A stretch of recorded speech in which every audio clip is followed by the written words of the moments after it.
ambassador here is going to work with the principal secretary to open this deal book.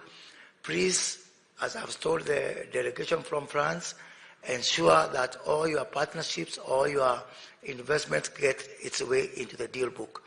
And my commitment is that for all opportunities that are going to get into the deal book, I and my ministry will be able to follow up on a granular individual basis. So we do not see you as 250 or 500 businesses. We see you as individual businesses, and we are going to actually be your agent to follow up on all these opportunities on an individual basis. Finally, is on the issue of the economic partnership agreement. EU Director Dora, who is around here, when she came to see me last December, I promised her one thing. The next time she comes to Kenya, I will confiscate her passport. And I've actually done that. And what I've told Dora is that I am only giving you your passport when we conclude all the topics under our economic partnership agreement. Our chief negotiator, P.S. Alfred Kombudo, is here, and I also want to confirm that I have also confiscated his passport. He cannot go anywhere. Because when Dora saw me in December, I told her that by 31st of March, we must conclude our economic partnership agreement. And I'm very proud, and I think the president is going to advise us whether he can be available to witness before that deadline with the European president to initiate that agreement, hopefully before the end of the quarter, and we really look forward to that. As the minister has said, when you are in Kenya, you are not just in Kenya. When you are in Kenya, we are looking at a gateway for Africa. That is why, as a country, we have pioneered the efforts to bring together the countries of South Africa Development Cooperation, SADC, the East African Community, and COMESA as a vital stepping stone towards the Africa Continental Free Trade Area. Because we believe, as a country, that the journey towards ACFTA, it is going very well, but I think having a modular step-by-step approach is going to fast-track these topics. That is why we are really taking this issue of the tripartite agreement between these three blocks, 28 countries, 750 million people, $1.8 trillion of population, because once we have 28 countries, and our brothers and sisters from the west and the north, we are also encouraging them from ECOWAS to Sahel to Maghreb to all these other blocks to actually take similar measures so that we can be able to fast-track our efforts towards African integration. So when we talk to Kenya, you are talking to 28 African countries where Kenya is championing that. So there were actually 27, but Kenya persuaded one more country to join so that we can be more than the countries of the European Union. So now it is 28 versus 27. Because we wanted to some area other than the athletics where we are ahead of Europe, and also to revenge for Morocco. Thank you, Oliver. So in the next 2 months, we hope to have more countries within TFTA than the countries of Europe. In this regard also, I want to ask the European Union to continue talking to our partners and our neighbors.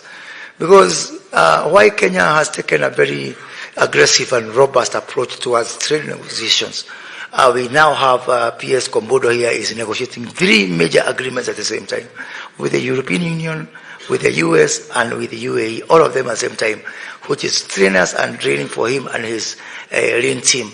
It's because we have got everything to gain and everything to lose also if we don't take this route. You are aware, and I've said this clearly to Ambassador and the team, that some of our neighbors and some of our partners, because of the least developed country status, they continue to enjoy, free market access to your markets. And Kenya has said that really we have to have this conversation. Is it right? Is it fair? Is it moral? Is it the right thing to do for Kenya to continue suffering because we are a middle-income country? We cannot incentivize poverty. Poverty is not something you aspire for. Poverty is something you find yourself in by accident.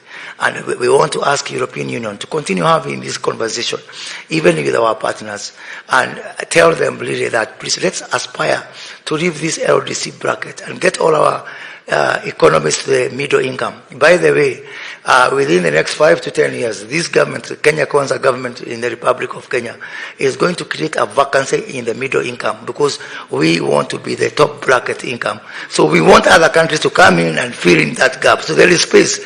You cannot say that you want to continue to be LDC because there is no space. We are creating a space within the middle income nations. They can come and occupy as Kenya moves upwards. Let us not incentivize poverty. Let us work together to uplift our people from poverty. Let us not continue saying that this country can continue frustrating efforts for, to open free trade simply because you are LDC, simply because you enjoy free market access. Poverty is not a good thing. It's something you find yourself by accident. Finally, ladies and gentlemen, let me tell you that Nairobi is the center of business. We welcome you for 3 very major events that are taking place in Nairobi this year.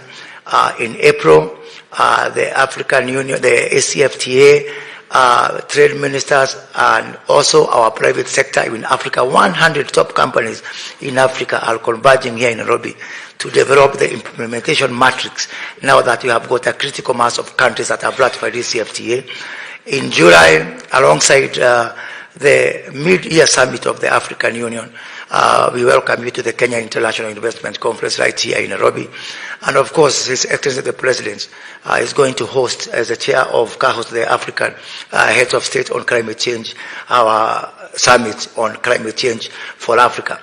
And as I talk about this issue of climate change, as I conclude, is to say the conversations that were started in Sharm el-Sheikh in COP27 about the finance for the issue of climate transition. We are saying there is no better country to pilot this. And I've said this to Ambassador and the team, that we are saying we are ready and to champion and to take the body blows for this very difficult decision. And as a minister in charge of industry, I know I am under pressure from industry asking me, are we really able to industrialize on green? And I've been promised that in that journey we are not alone. And Ambassador has promised me that Europe will open the checkbook, as was indeed agreed in Sharm el-Sheikh, to help Kenya to transition, and so that you can be able to put climate finance to incentivize Kenya as a pilot and an early mover in these conversations. So with those few remarks, ladies and gentlemen, thank you very much. I want to welcome you again to Nairobi. Asante sana.